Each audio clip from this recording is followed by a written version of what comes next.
Buenos días, ministra. ¿Qué tal? Hoy hace justo 4 meses que tomó posesión del cargo. Es su primera experiencia de gobierno. ¿Qué se ha encontrado en ese lado? Bueno, pues me he encontrado un ministerio con muchísima gente, con muchísima vocación, muchísimo compromiso con nuestro Sistema Nacional de Salud.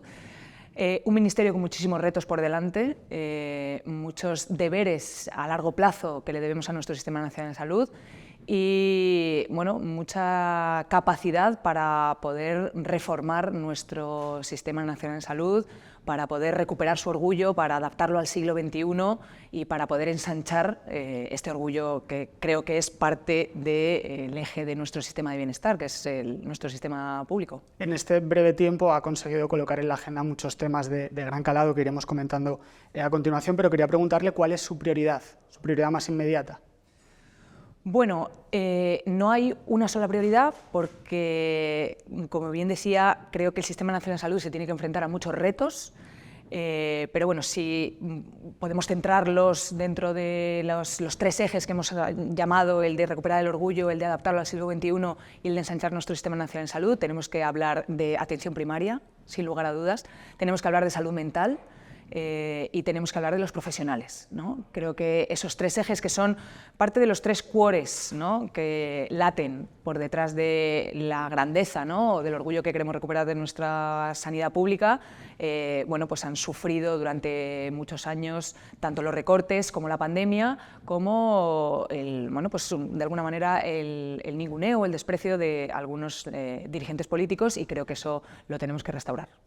Este mismo jueves, hablando de los profesionales, anunciaba que su intención era pasar de guardias de 24 horas a 17. ¿Cómo piensa hacerlo? Bueno, pues yo creo que esto es un reto complejo, pero tenemos que acabar con un anacronismo, ¿no? Cuando me dicen, quitar las guardias de 24 horas es una utopía, lo que es una distopía es trabajar 24 horas. Y tener jornadas en las que hay médicos y médicas que, por ejemplo, en verano pueden tener 5, 6, 10 guardias. Me decía ayer, por ejemplo, Tamara Contreras, que es la que ha reunido las 110.000 firmas esas para acabar con este anacronismo, o bueno, pues jornadas semanales que superan las 60 horas, ¿no?, con profesionales exhaustos que están trabajando 24 horas, cosa que yo creo que nadie a día de hoy, en el siglo XXI, puede comprender.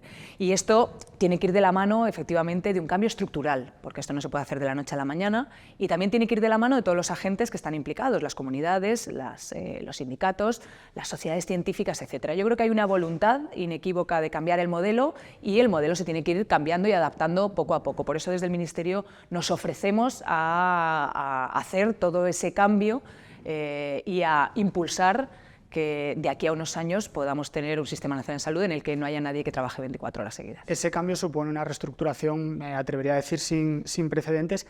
¿Puede garantizarse esa limitación en servicios que ya de por sí tienen las plantillas muy mermadas o que están ultra especializados? Y que eso no implique, por ejemplo, que los profesionales tengan que hacer guardias más fines de semana o que les resulte también difícil conciliar por esa... Hay que hacer reestructuraciones de las plantillas en muchos lugares, y en otros lugares hay que hacer reestructuraciones de los tiempos. En Suecia, por ejemplo, es un país que tiene menos médicos y médicas por habitante que España, y sin embargo ha quitado las guardias de 24 horas. Aquí en España hay varios servicios que ya han iniciado este proceso, ¿no?, porque es perjudicial para los profesionales, pero también es perjudicial para los pacientes, ¿no? Siempre decimos que no nos gustaría a ninguno ser el paciente al que le atienden en la hora 23, ¿no? Entonces, bueno, es verdad que cada casuística es diferente, no es lo mismo los servicios grandes que los servicios pequeños, no es lo mismo un hospital de tercer nivel que un hospital comarcal. Por eso creo que tenemos que ir actuando de manera pormenorizada y de manera individualizada en todos los estamentos, ¿no?, y en todos los lugares de nuestro Sistema Nacional de Salud, poniendo ejemplos de donde sí que lo están haciendo bien. Y esto tiene que ver con reestructurar el Sistema Nacional de Salud, tiene que ver con reestructurar los tiempos, y tiene que ver también con que esto no va aparejado de una pérdida del poder adquisitivo, ¿no?, porque como nuestro sueldo depende la mitad de hacer guardias, pues hay un temor de que si se dejan de hacer guardias pierdes la mitad del sueldo. No, esto no es así, en el resto de países tampoco es así, y en los lugares donde se han puesto en marcha la reducción de las horas de trabajo no es así, ¿no? Pero no podemos estar hablando de reducir el tiempo laboral, ¿no? Para poder conciliar, para, pues para tener un ambiente laboral mejor y, sin embargo, seguir teniendo a nuestros médicos y médicas que, insisto, hay semanas que pueden llegar a trabajar 60 horas. ¿Hay un problema de médicos o de médicas en España? Volvemos un poco a lo mismo. Hay un problema de retención del talento y hay un problema de evaluación y planificación a largo plazo, que desde el Ministerio ya se está poniendo remedio, ¿vale? Y ya se han hecho informes de aquí al año 2035 de cuáles son los profesionales y las especialidades donde faltan profesionales, y ya se han iniciado los pasos para pues tener más, se han incrementado, este año ha sido el año que hemos tenido más plazas de formación especializada, sanitaria, ¿no? 11.000, más de 11.000 plazas. Por ejemplo, en medicina de atención de familia y comunitaria, ha habido, desde el año 2018 hay casi 720 plazas más, médicos más, ¿vale? Ahora tenemos que hacer que todos esos médicos que han tenido vocación para sacar las mejores notas en la EBAU, que han hecho una carrera muy exigente, que se han presentado al MIR, cuando terminen su residencia no se vayan de nuestro sistema. Y eso se consigue con muchas medidas, entre otras, garantizar la estabilidad y garantizar las buenas condiciones laborales, ¿no? Y por eso estamos trabajando con las comunidades autónomas para realmente poder retener y atraer el talento. ¿Ese filtro que son las notas de la EBAU puede estar dejando fuera a vocaciones médicas que podrían ser útiles para el sistema en este momento? Bueno, yo no me meto en... O sea, la carrera de medicina siempre ha sido muy exigente. No sé si ahora lo es más o menos que cuando yo me presenté a la selectividad. Lo que sí que es verdad, bueno, que es un sistema que al final premia o prima, ¿no?, la capacidad de estudio y la capacidad de sacar buenas notas, ¿no?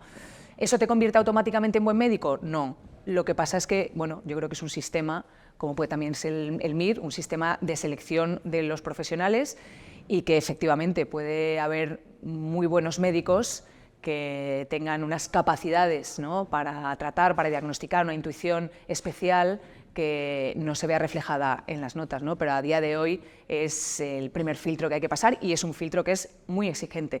Pero es que, yo insisto, después de ese filtro exigente, después del filtro exigente del MIR, después de todos la carrera exigente y de todo una carrera de alguna manera académica que creo que es compleja, lo que tú no puedes es, después de todo eso, después de esos 10 años, decirle, vas a tener un contrato de 2 meses, vas a ver 60 pacientes al día, no vas a poder investigar, no vas a poder dar docencia y no vas a poder ver los resultados de todos los años de estudio. Y realmente, más allá de esa convocatoria de plazas MIR o de esos informes de necesidades, ¿qué herramientas tiene el Ministerio para retener ese talento cuando realmente quien contrata y quien paga son las comunidades autónomas? Bueno, pues la herramienta fundamental es la de intentar coordinar y cohesionar, ¿no? Y yo creo que cuando trabajamos por debajo de los focos, cuando se trabaja por debajo de los focos, creo que hay un muy buen trabajo técnico a nivel de las diferentes comunidades y del Ministerio de Sanidad. Creo que nos ponemos de acuerdo muchas más veces de las que pueda parecer que nos ponemos de acuerdo, ¿no? Sobre todo después de la pandemia y sobre todo después de la transferencia de los fondos europeos, ¿no? Como que ha habido una buena conexión en cuáles son los diagnósticos, cuáles son las necesidades y dónde están realmente las fugas de profesionales, ¿no? Y creo que en esto tenemos que ser honestos, tanto el Ministerio como las comunidades autónomas. Desde el Ministerio decimos, vale, nosotros nos comprometemos a crear más plazas y a la vez las comunidades se tienen que comprometer a retener el talento, porque esas condiciones laborales son competencias sí o sí de los diferentes gobiernos de las comunidades autónomas. Entonces, solo hay 8 comunidades autónomas que a día de hoy, en la última evaluación que hemos hecho, acorde con las comunidades autónomas, solo hay 8 comunidades que estén ahora mismo ofertando un contrato estable, un contrato de más de 2 años o una interinidad a los residentes que terminan. Entonces, bueno, pues aprendamos de aquellas comunidades que sí lo están haciendo bien y a ver cómo somos capaces de retener a nuestros profesionales. ¿Cuáles son esas comunidades? Pues, si te digo la verdad, en el informe solo sale en las comunidades por número, de manera cuantitativa, ¿no? Ahora mismo no me acuerdo, pero tampoco, esto no es una competición entre las comunidades, ¿no? Insisto, por fuera de los focos. Por dentro de los focos, lo que hay es un trabajo de aprender de quién lo está haciendo bien en qué. Y hay comunidades que lo hacen muy bien en sistemas digitales, hay otras comunidades que lo están haciendo muy bien en salud pública, otras comunidades que lo están haciendo muy bien en retener el talento. Quiero decir, lo que nosotros estamos intentando hacer es ponerlas en conexión y decir, mirad, este es un ejemplo. Por ejemplo, Extremadura es un ejemplo de comunidades que tienen, una comunidad que tiene un número de plazas acreditadas mayor por encima de la población, ¿no? Es el que más plazas acreditadas, el que más esfuerzo ha hecho por decir, mira, aquí podemos sacar más plazas para la formación de los especialistas. Bueno, pues a todas aquellas que están más rezagadas por debajo de la media, la última es Madrid, casualidad, puede ser, bueno, puedes aprender de cómo lo han hecho en Extremadura. Hay en otros elementos en los que Baleares es líder, por ejemplo, en ciberseguridad, o Cataluña es líder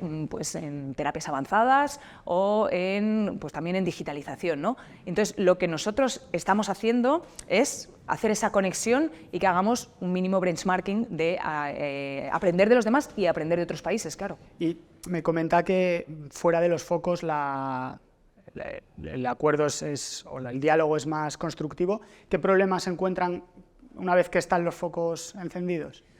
Bueno, pues que yo supongo que las comunidades, ¿no? Sobre todo en este caso las comunidades que están regidas por el PP, pues tienen una serie de instrucciones a la hora de marcar una serie de elementos, ¿no? Que son más políticos que técnicos, ¿no? Cuando bajamos un poquito y ya nos metemos al trabajo realmente, cuando hablamos de los problemas concretos, que yo creo que es la mejor política que se puede hacer, ¿no? Hablar de los problemas cotidianos y concretos, y somos honestos con nosotros mismos y con el resto de comunidades, pues yo creo que estamos bastante de acuerdo en muchos de los diagnósticos y nos podemos poner de acuerdo en cuáles son el inicio de las soluciones, ¿no? Porque muchas de estas soluciones se van a ver a medio y largo plazo. El problema de déficit de profesionales de ahora siempre se dice, se tarda 10 años en formar a un profesional. Bien, pues el problema que tenemos ahora en el año 2024 deriva de las políticas de los años 2013, 2014, 2015, donde hubo una bajada importante gracias a los recortes de la formación de profesionales. Y esto es así, esto es evidencia científica. Entonces ahora tenemos que ver qué hacemos para que dentro de 2, 3, 5, 10 años no tengamos problema de profesionales, claro. Todas las voces coinciden en que hace falta una reforma del sistema, pero no sé si coinciden tanto en cómo tiene que ser esa reforma. Bueno, es que la reforma es multifactorial y multisectorial, ¿no? Yo creo que uno de los retos que tenemos es todos los asuntos pendientes que tiene el Ministerio, muchos de ellos que datan del principio de los 2000, ¿no? Por ejemplo, el Estatuto Marco, la Ley de Listas de Espera o el Real Decreto de Listas de Espera, la Ley de Cohesión y Calidad, todo eso ha pasado 20 años. Y creo que hay un consenso de que hay que cambiarlo. Claro, cuando tienes que cambiar cosas que no se han cambiado en 20 años, pues encuentras no solo resistencias, sino también, bueno, pues una estructura férrea que es la que tienes que mover. Entonces, yo creo que si nos ponemos de acuerdo en hacia dónde queremos ir, creo que nos vamos a poner de acuerdo en cómo queremos llegar hasta allí.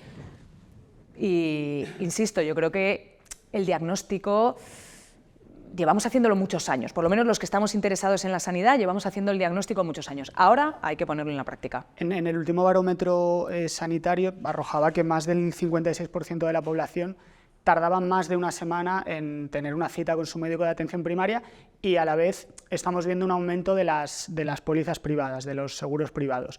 ¿Está cambiando el modelo por la vía de los hechos? Yo no lo creo. Creo que el aumento de las pólizas privadas, en algunas comunidades más que en otras, tiene que ver con una especie de vía de escape, ¿no? De las listas de espera, de la falta de accesibilidad.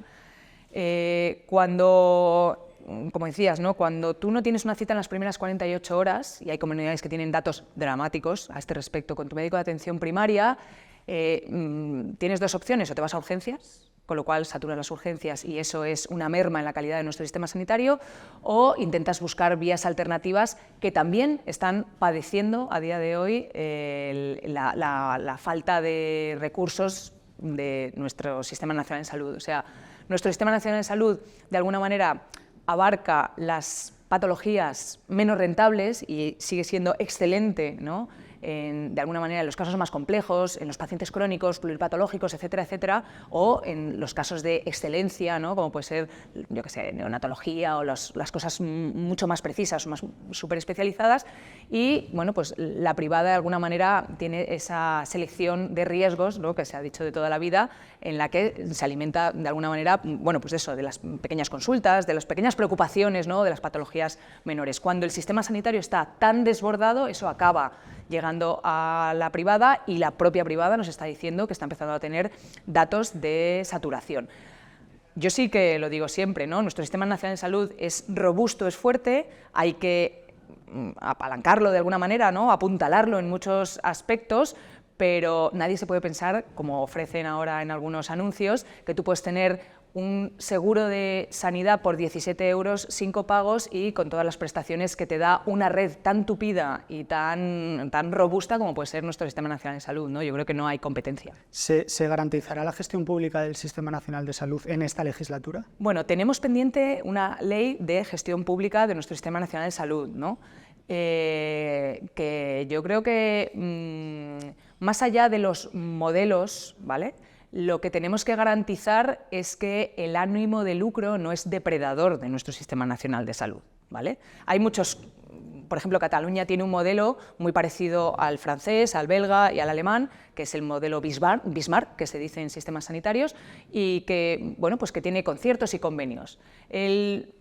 Más del 90% son sin ánimo de lucro, quiero decir, con organizaciones o con mutuas o con asociaciones o con sociedades que no tienen ánimo de lucro y que hacen su prestación de servicios sanitarios, ¿vale?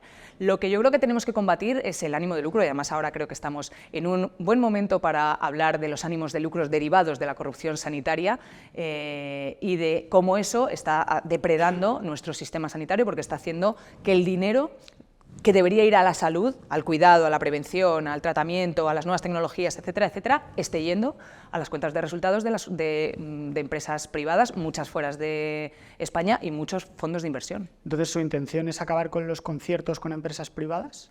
Bueno, ponerle coto al ánimo de lucro. Conciertos con empresas privadas, insisto, depende de la naturaleza del concierto con la empresa privada, ¿eh? O sea, yo creo que hay que diferenciar entre tener un concierto en el que las reglas del juego son, de alguna manera,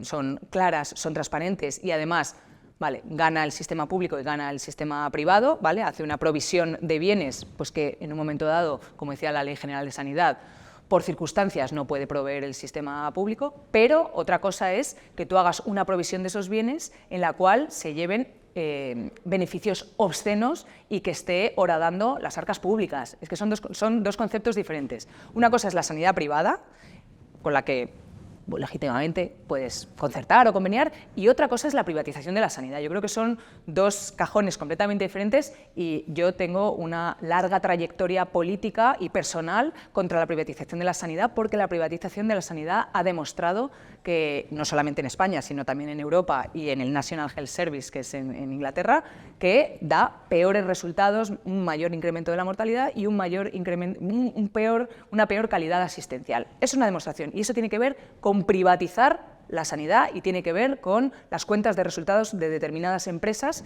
que al final siempre acaban apareciendo, ¿no? Ahora, en el caso de la señora Ayuso y de su pareja, ¿quién ha acabado también siendo uno de los benefactores? Quirón. ¿Qué ha unido? ¿Cuáles son de las cosas que unen a la señora Ayuso con su pareja? El Grupo Quirón. ¿Esas reglas del juego no son transparentes en la Comunidad de Madrid? No mucho. No solo no son transparentes, sino que yo creo que son competencia desleal, tanto para la pública como para la privada. Creo que esas reglas de juego han hecho que durante la pandemia, por ejemplo, de los fondos COVID que llegaron a la Comunidad de Madrid, solo se gastaran en salud y en sanidad el 50%, y el otro 50% fuera a pagar una deuda, a saldar una deuda con la parte privatizada de Quirón.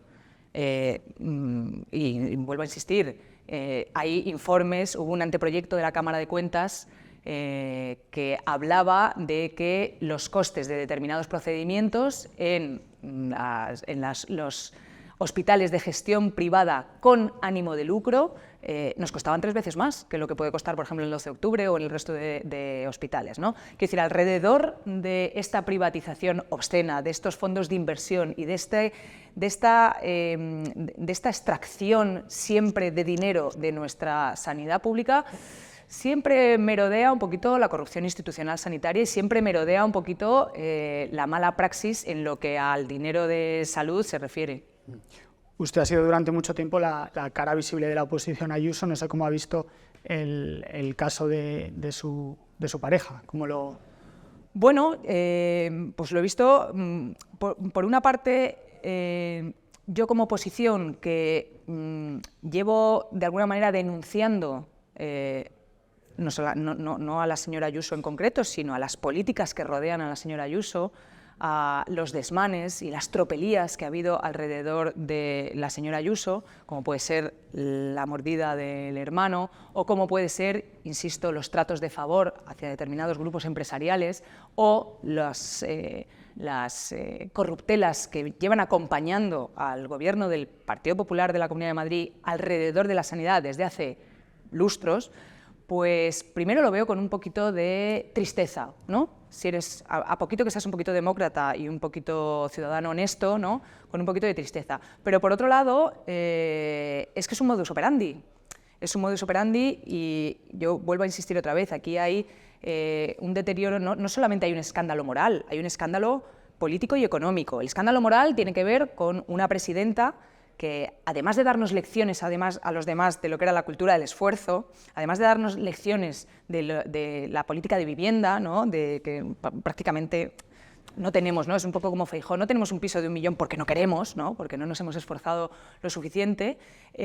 Además de eso, se ha beneficiado a título personal de un fraude fiscal y ya veremos a ver de qué otros elementos que siguen apareciendo, ¿no? Y que se siguen sacando gracias al periodismo a pesar de todo, pues bueno, que se ha beneficiado. Esa es la parte moral, ¿no? Cuando las familias estábamos angustiadas, muchas perdiendo a gente de su familia, casualmente la familia de la señora Ayuso alrededores se estaba forrando, ¿vale? Eso es la parte moral. Pero luego está la parte económica y la parte político-económica, ¿no? ¿Qué une a la señora Ayuso a su pareja? Bueno, pues le une un claro desprecio al erario público, eso para empezar. Les une también una actitud sin ningún tipo de escrúpulos cuando lo estábamos pasando mal durante una pandemia, ¿no? Se estaban muriendo los mayores en las residencias, no se iban a morir igual si les hubiéramos cuidado, si les hubiera cuidado su gobierno y no hubiera habido comisionistas, si hubiera habido gobiernos que realmente, bueno, pues que hubieran estado encima. Y también le une el Grupo Quirón, ¿no? El que paga la pareja de la señora Ayuso, que es a la vez el que se compra el piso, que defrauda Hacienda y que se compra un Maserati, es el que está pagando, ¿no? Es el que está disfrutando la señora Ayuso, que es la que además está haciendo tratos de favor y ha pagado durante la pandemia al Grupo Quirón con el dinero del COVID. Yo creo que es seguir la línea de puntos y siempre, siempre, siempre aquí en la Comunidad de Madrid acabamos en privatización de la sanidad. ¿Cree que este caso pone la lupa sobre los conciertos entre la Comunidad de Madrid y el Grupo Quirón? Bueno, la lupa siempre ha estado, por lo menos yo siempre he estado con esa lupa, ¿no? La lupa siempre ha estado porque nunca ha habido una manera de justificar el por qué ese trato de favor, ¿no? A determinados hospitales de la comunidad en detrimento de los hospitales que son realmente nuestros, ¿no? Que son de los ciudadanos y ciudadanas. Lo que pasa es que, bueno, pues ha habido muchos gobiernos del Partido Popular, incluido el de la señora Ayuso, que han apostado por un modelo que claramente es un modelo que detrae y aspira recursos de nuestra sanidad para llevárselo a determinadas empresas, ¿no? Y también lo hemos visto con los contratos de emergencias, ¿no? Con empresas sospechosas habituales. Siempre hay alrededor de la sanidad, y en el caso de Ayuso más frecuentemente, siempre hay alrededor de la sanidad, bueno, sospechas más que fundadas sobre dónde está yendo nuestro dinero. ¿Qué herramientas tienen desde el Ministerio para luchar contra la corrupción sanitaria? Bueno, aparte que es uno de mis temas que más me apasionan, ahora mismo nos hemos adherido, estamos en el proceso de adherirnos a la Red Europea contra el Fraude Sanitario y la Corrupción Sanitaria, que es un tema que, por ejemplo, yo llevo denunciando desde hacía mucho tiempo, pero como que aquí en España no acababa de entenderse, ¿no? Porque aquí hay una identificación de la corrupción solo si hay corrupción individual y si alguien acaba en un juzgado. Y hay un concepto que es corrupción institucional, y es que las instituciones no trabajen para el fin para el que están previstas, en este caso la sanidad, para cuidar y proteger nuestra salud, ¿no? Y desde el Ministerio nos hemos adherido a esta red y vamos a elaborar un observatorio de la corrupción y el fraude sanitario, porque no es una cosa solo de España, no es una cosa solo de la Comunidad de Madrid, es una cosa que a nivel mundial saben que los sistemas sanitarios, bueno, tienen sus propios mecanismos y sus propios mecanismos de corrupción, y que hay que vigilarlos, hay que prevenirlos y hay que poner encima de la mesa cuáles son las maneras de atajarlos. ¿Y esta red o este observatorio cómo podría evitar o de qué forma va a funcionar para evitar casos como el de la pareja de Ayuso o el caso Koldo, por ejemplo, en el que ha afectado al Partido Socialista? Bueno, yo creo que en ambos casos estamos hablando de comisiones completamente obscenas, las que nosotros, por supuesto, decimos que el peso de la ley caiga sobre quien tenga que caer, sea del partido que sea y esté donde esté. Todo aquel que se haya lucrado de manera obscena y ilegal de un momento tan delicado como la pandemia y la compra de mascarillas o de material sanitario, que no vuelva a tener ningún tipo de relación con nada que tenga que ver con el cuidado y con lo público, ni con un euro público, y que caiga todo el peso de la ley. A nosotros no se nos caen los anillos, ni tenemos ningún complejo a la hora de pedir que la ley caiga sobre todos aquellos que se hayan lucrado en un momento tan delicado. Bueno, sí que creemos que la parte de la contratación pública tenemos que ver a ver cuáles son las fallas y cuáles son los lugares, las fugas que hay dentro de la contratación pública. Es verdad que estamos hablando de una contratación pública muy especial, que es dentro de los contratos de emergencia, ¿vale? Pero aún así creo que tenemos que poner coto y tenemos que poner muchos límites. Y, por supuesto, saber que haya alguien que está vigilando cómo se hace esa contratación, quién la está haciendo, cuáles son los abusos de poder, cuáles son los pequeños sobornos que puedan existir en nuestro sistema sanitario, que, insisto, no es una cosa de España. En Europa son conscientes de que hay mucho dinero que se nos está yendo por el sumidero del fraude y la corrupción sanitaria. ¿Hay un interés por parte del Partido Popular en poner en entredicho la buena fe o la buena voluntad o el buen trabajo de la Agencia Tributaria, de la Fiscalía, de todas estas instituciones que tienen que velar precisamente por el cumplimiento de estas normas? Bueno, no hay un interés, hay una doctrina del Partido Popular por intentar embarrar, intentar ensuciar cualquier institución que les haya puesto de alguna manera en la picota de sus propias desvergüenzas, y hay una consigna de la que es partícipe el señor Feijóo, ¿no? El moderado que venía a poner orden en el Partido Popular, lo que ha hecho es que el Partido Popular se eche al monte y tolerando todo tipo de actitudes, desde perseguir, instigar a periodistas y amenazarles, hasta perseguir y difundir todo tipo de bulos, mentiras, insidias contra cualquier institución que ponga en duda su más que dudosa honorabilidad. Y esto no es nuevo, esto ya lo hemos visto, creo que se estrenó en el 11M, pero esto no es nuevo, ¿no? El de la persecución, el acoso, la mentira, el bulo, ante todo aquel que levante la voz y diga, oigan, más que lecciones de corrupción el Partido Popular no nos va a dar muchas. ¿Teme que este clima político pueda poner en peligro algunos de los consensos que atañen a su ministerio? Bueno, yo creo que un clima político, insisto, porque yo lo siento, pero no puedo equiparar la actitud y las maniobras de un Partido Popular que, insisto, está echado al monte, la derecha en general en este país está ahora mismo echada al monte, ¿vale?, con quienes dignamente nos defendemos y criticamos las políticas, ¿vale?, del Partido Popular, de la señora Ayuso, de la Comunidad de Madrid o de quien sea, ¿no?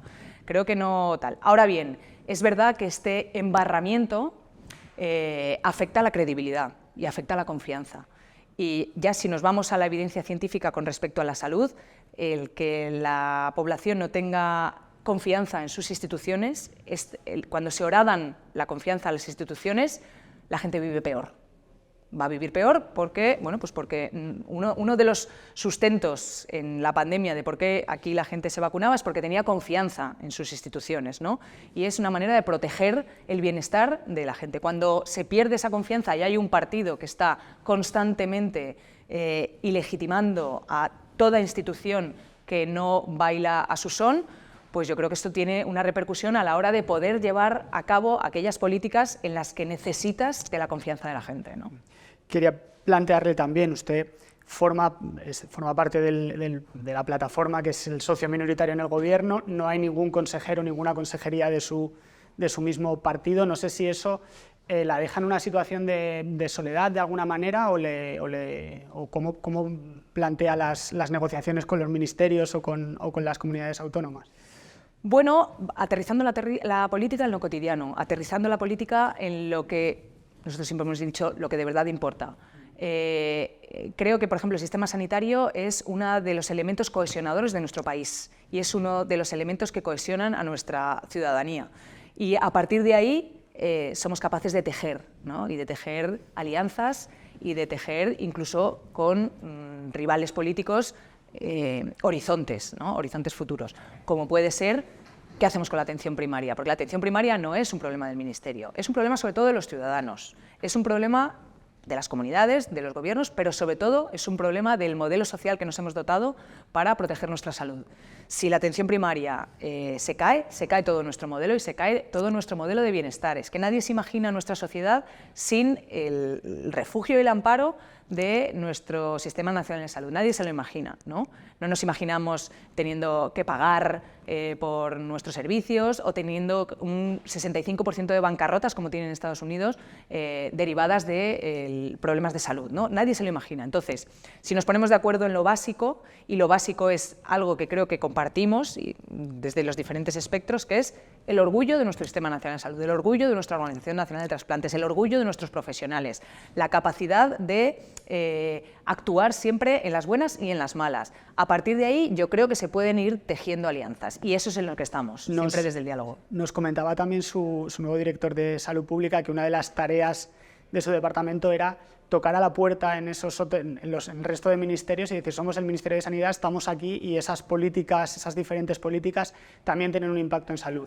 ¿Cómo está siendo la relación con el resto de ministerios? Bueno, pues muy buena, porque nosotros venimos con la idea, que tiene más que sobrada evidencia científica, de que los problemas de salud no solamente los resuelve un sistema sanitario. Los problemas de salud son transversales a las políticas públicas y los problemas de salud tienen que ver con que tengas una buena vivienda, con que tengas un buen trabajo, con que tengas tiempo para vivir y para conciliar, con que no te tengas que tomar una benzodiazepina por la noche y un café por la mañana para poder funcionar. Café sí, es que no estoy en contra del café, que luego a ver si alguien va a decir, no, está en contra del café, no, que nos lo podamos tomar por gusto, pero no por necesidad, ¿no? Que no seamos una sociedad dopada y que para eso necesitamos hacer, bueno, pues efectivamente, tejer alianzas con lo que nosotros llamamos los determinantes sociales de la salud, ¿no? Que impactan muchísimo más en la salud, por ejemplo, la salud mental, que tengas una vivienda digna, o que tengas un buen trabajo, o que, bueno, o que tengas, ¿no? Capacidad de, yo qué sé, de tener un proyecto de vida, de poder formar una familia, de, bueno, las cosas que al final hacen que podamos tener un sello de ciudadanía. ¿Y cómo se van a abordar esos condicionantes sociales? Bueno, pues primero poniéndolos encima de la mesa, ¿no? Como que el Ministerio de Sanidad siempre se ha ocupado de lo sanitario y nosotros decimos, vale, lo sanitario es muy importante y por supuesto nos vamos a hacer cargo de lo sanitario, pero no podemos hacer un abordaje, por ejemplo, sobre la salud mental si no abordamos el resto de determinantes, ¿no? Y hay políticas que son beneficiosas, esto es la salud en todas las políticas, ¿no? Que se lleva diciendo desde hace mucho tiempo. Tenemos que vigilar que las políticas de movilidad, las políticas de medio ambiente, las políticas de vivienda estén alineadas para mejorar la salud. Por ejemplo, el Observatorio de Salud y Cambio Climático, ¿no?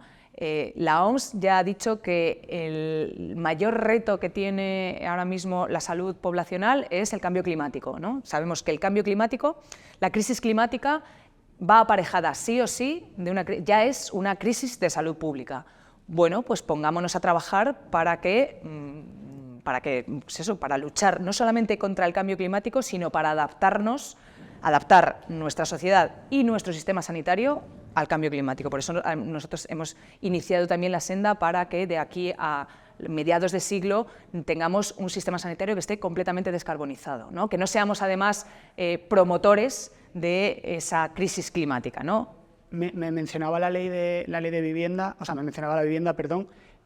La nueva ley determina algunas que se pueden establecer zonas tensionadas, pero son otras administraciones las que tienen que definirlas y algunas ya han dicho que no lo van a hacer. ¿Le faltó ambición a esa ley? ¿Hay margen para mejorarla en los próximos años? No sé cómo la valora usted. Bueno, yo creo que sí que hay margen, sobre todo porque tenemos aquí el paradigma, por ejemplo, de la Comunidad de Madrid, que es uno de los lugares donde impacta más en la vida de los madrileños y madrileñas, al que la señora Ayuso, por supuesto, desde un piso pagado con un fraude fiscal de 1 millón de euros, pues no veía que hubiera mucho que hacer ni que tensionar, ¿no? Supongo que en Chamberí no está tensionada la cosa, pero en el resto de la Comunidad de Madrid está tensionada. Y claro, cuando tú no eres capaz de regular los precios ni de controlar e inspeccionar las viviendas de uso turístico y haces un sálvese quien pueda, pues aquí no se salva la gente y sobre todo no se salva la gente tampoco en términos de salud, ¿no? Claro que hay que ser ambicioso, es que con las políticas progresistas nos hemos dado cuenta de que cuanto más ambicioso se es, más efectivas son y nos dan la razón, efectivamente, ¿no? Y yo creo que tenemos que subir un escalón más en política de vivienda, sin lugar a dudas, porque es un problema de primer orden ahora mismo en nuestra sociedad, en algunas comunidades más que en otras, pero es un problema de primer orden, es el problema que hace que los jóvenes no se independicen, las parejas tengan dificultades si se van a separar, si quieres hacer tu vida, que desarraiga a las familias, ¿no? No te puedes quedar a vivir en el barrio en el que has nacido, crecido y tienes tus padres, etcétera, etcétera, y está siendo un problema de primer orden que está impactando en el resto de la sociedad, claro, en la economía y en la salud. La semana pasada se reunió con representantes de las comunidades autónomas para presentarles el borrador del Plan Integral para la Prevención del Tabaquismo. Ese plan no mencionaba específicamente a las terrazas de los bares, de los restaurantes. ¿Siguen estando sobre la mesa? ¿Siguen siendo una línea, no sé si llamarlo línea roja del Ministerio? Bueno, la línea roja es el cuidado de la salud y los datos que tenemos encima de la mesa, ¿no? Aquí tenemos que elegir entre humo y vida. Estamos recibiendo presiones, ¿no? Y el problema es que en este ministerio han pinchado en hueso con respecto a las presiones en lo que la evidencia científica dice que necesitamos volver a ser vanguardia en la lucha contra el tabaquismo, ¿no? El tabaquismo se lleva más o menos 50.000 vidas al año y es el factor determinante de más o menos 1/3 de los cánceres de este país, ¿no? Entonces, tenemos que ponerle, o sea, tenemos la labor moral y política de ponerle solución. Y la evidencia científica nos dice que en los ambientes, en las terrazas, por ejemplo, se ha descubierto en un estudio en Europa que el 94% tiene restos de nicotina, ¿no? Hay restos de nicotina en el ambiente que son inhalados por terceras personas, ¿no? Que se llama humo de segunda mano. Y ahí tenemos como varios objetivos. Uno, que la gente no empiece a fumar, ¿no? Esa falsa puerta de entrada, ¿no? Que se ha considerado, ¿no? Esa reducción de daños con la que se han vendido, por ejemplo, los vapeadores, lo que está haciendo es que los chavales, hay un 25% de los chavales de 13 años que han probado ya los vapeadores, es una puerta de entrada directa al hábito tabáquico, a la adicción, y tenemos que regular todos los aspectos que hagan que los chavales no empiecen a fumar, que la gente que quiere dejar de fumar deje de fumar y que tengamos objetivos de salud a largo plazo para volver a ser vanguardia como fuimos en el año 2010, 2007 y 2010 en lo que a medidas que demuestran que vamos a tener mejor vida y más vida. Algunos países ya han puesto sobre la mesa la prohibición de vender tabaco a los nacidos a partir de determinado año cuando cumplan los 18 años. Aquí estamos hablando de terrazas, no sé si esto es una opción que se plantean, si cree que es el momento de ponerlo sobre la mesa también aquí en España, que a partir de... Esté prohibido.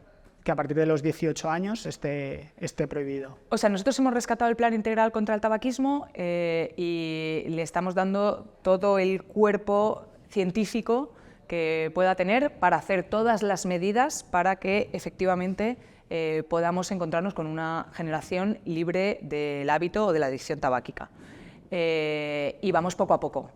Hicimos muchos pasos en el año 2010, no se hundió el mundo, por cierto, que ahora otra vez vuelven a decir que si se va a hundir la economía y que si volvemos a poner trabas al hábito tabáquico, que va a haber otra vez otra hecatombe. No ocurrió en ese momento, es más, incluso hubo una nutrida salud, por ejemplo, para la hostelería durante todos estos años.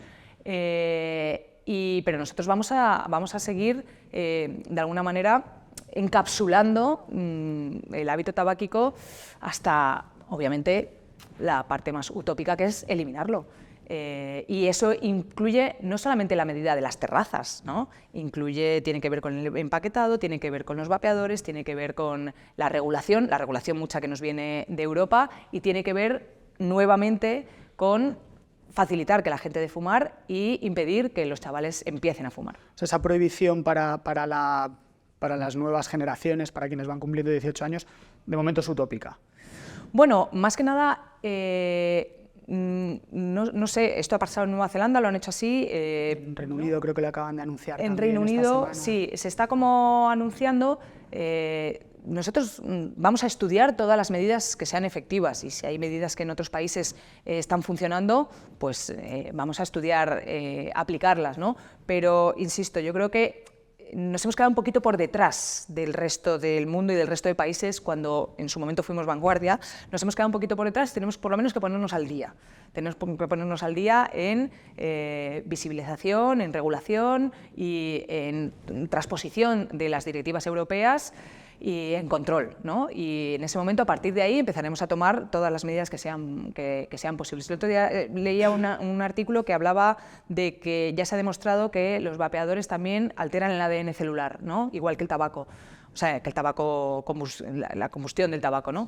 Bueno, pues de la mano siempre de la evidencia científica, de la mano de las medidas que son realmente efectivas, vamos a hacer una política eficiente y vamos a pelear también contra todas las presiones que haya alrededor. ¿Presiones de qué tipo? Presiones de todos los tipos, ¿no? De todos los lobbies y de todas las presiones que siempre han intentado impactar y modular las diferentes políticas del Ministerio de Sanidad, pero ya digo que en el Ministerio de Sanidad, en este ministerio, han pinchado un hueso. Precisamente me mencionaba los vapeadores, y la industria tabacalera ha basculado sus esfuerzos promocionales, comerciales, hacia el vapeo. Es el nuevo campo de batalla, el tema de los vapeadores. ¿Y qué va a hacer el Ministerio para...? Bueno, pues para empezar, equiparar la regulación, ¿vale?, de aquellos que tengan nicotina con los que tienen nicotina, la combustión de la nicotina, equiparar la regulación y luego concienciar de que no son inocuos, porque se han vendido como, bueno, hay un control de daños, no fuman porque no acaban consumiendo tabaco y nicotina porque consumen esto, ¿no? Una especie como de, bueno, y el que quiere dejar de fumar, como medida sanitaria, ¿no?, de alguien que quiere dejar de fumar, puede tener un pase. Como realidad, ¿qué es? Que es la puerta de entrada de los chavales al hábito tabáquico, tenemos que regularlo. Me mencionaba la equiparación también de los que no tienen nicotina. Claro, los que no tienen nicotina, que ya se ha demostrado que también producen alteraciones y producen daño celular en los pulmones, porque los pulmones están hechos para intercambiar oxígeno y dióxido de carbono, no están hechos para intercambiar ni nicotina, ni toxinas, ni sabores de fresa, ni polución, ¿vale? Entonces todo eso produce daños respiratorios. Cada uno tiene que tener su regulación y cada uno tiene que tener su normativa, porque no es lo mismo efectivamente que tengan que no tengan nicotina y tal.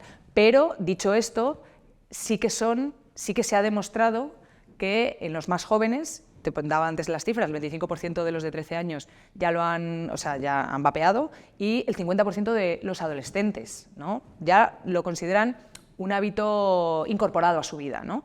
Y es la puerta de entrada del hábito tabáquico y es la puerta de entrada de la adicción al tabaco, ¿vale? Que en esto nos insisten mucho las asociaciones contra el tabaco, y dicen, no es solamente el hábito, ¿no? Es una adicción. Esto se convierte en una adicción y se convierte en un problema para la salud de la gente y, por supuesto, también para nuestro Sistema Nacional de Salud.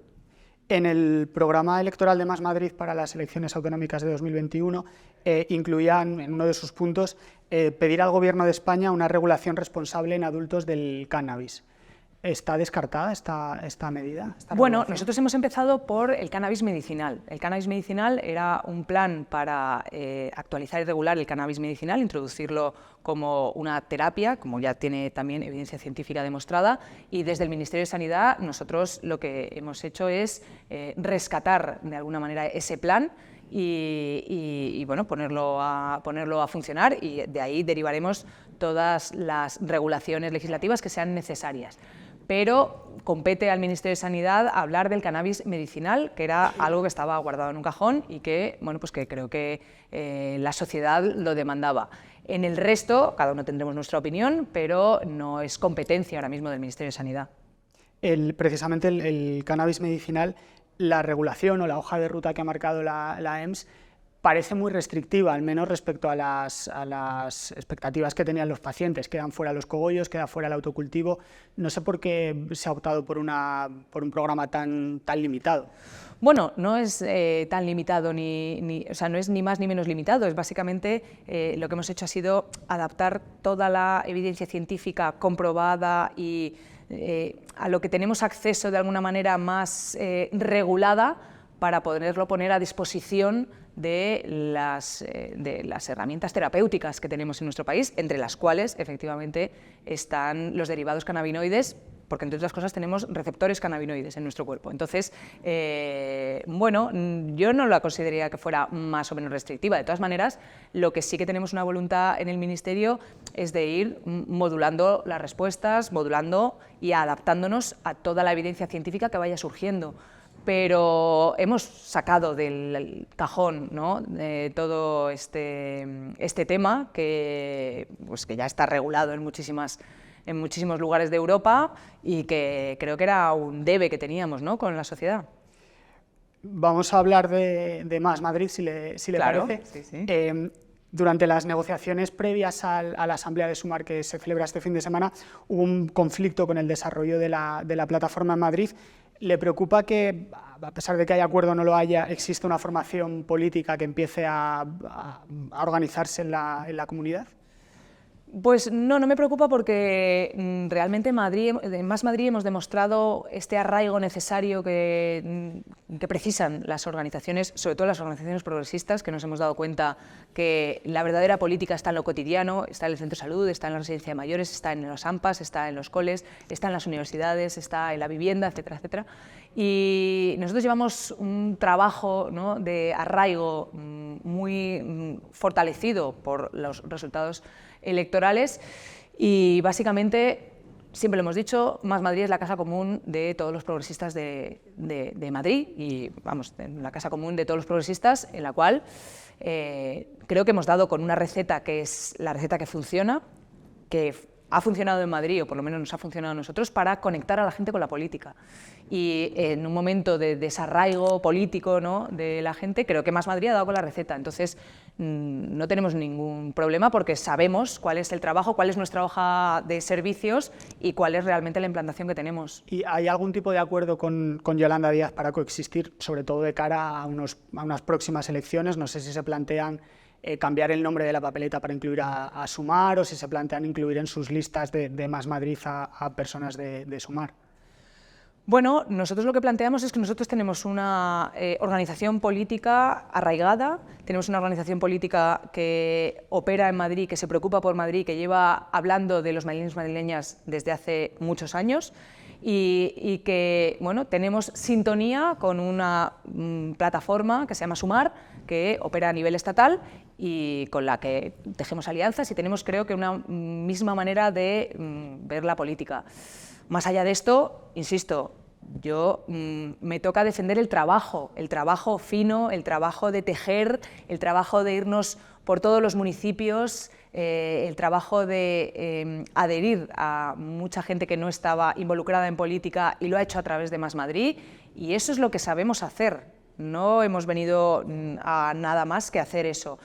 Y más allá de esto, pues con Sumar tenemos de alguna manera un compromiso de, bueno, pues a nivel estatal tenemos una alianza, y a nivel autonómico somos nosotros la fuerza garante de que las políticas progresistas se van a llevar a cabo. Ahora mismo hay una negociación abierta para las elecciones europeas, varias formaciones están moviendo ya sus candidatos. ¿A quién va a llevar Más Madrid en la lista y en qué posición esperan ir en esa lista? Pues no estamos todavía o sea, están en las negociaciones, pero no hemos hablado todavía ni de personas, ni de puestos, ni de tal. Nosotros ahora mismo acabamos de cerrar un acuerdo pues, con Sumar para eso mismo que te decía antes, ¿no? Para garantizar que en la Comunidad de Madrid y en Madrid se respetan y nos hacemos cargo de que la fuerza ahora mismo progresista, casa común de todas las fuerzas progresistas, es Más Madrid, y que también, bueno, hay que asumir también el trabajo bien hecho, ¿no? Más allá de eso, insisto, yo creo que nuestra receta funciona, la ponemos a disposición del que quiera, y bueno, pues ya se verá en las diferentes contiendas electorales. Y quería plantearle el último tema que no hemos abordado, que es el tema de, volviendo a la sanidad propiamente dicha, el tema de la universalidad del sistema. ¿Para cuándo? ¿Cómo se está trabajando? Porque es cierto que en la reforma de 2018 ya parecía que se garantizaba la universalidad, pero al final acabó dejando fuera a personas que llevaban menos de 3 meses empadronadas, incluso mujeres embarazadas, menores con enfermedades graves. ¿Cómo se va a solucionar eso?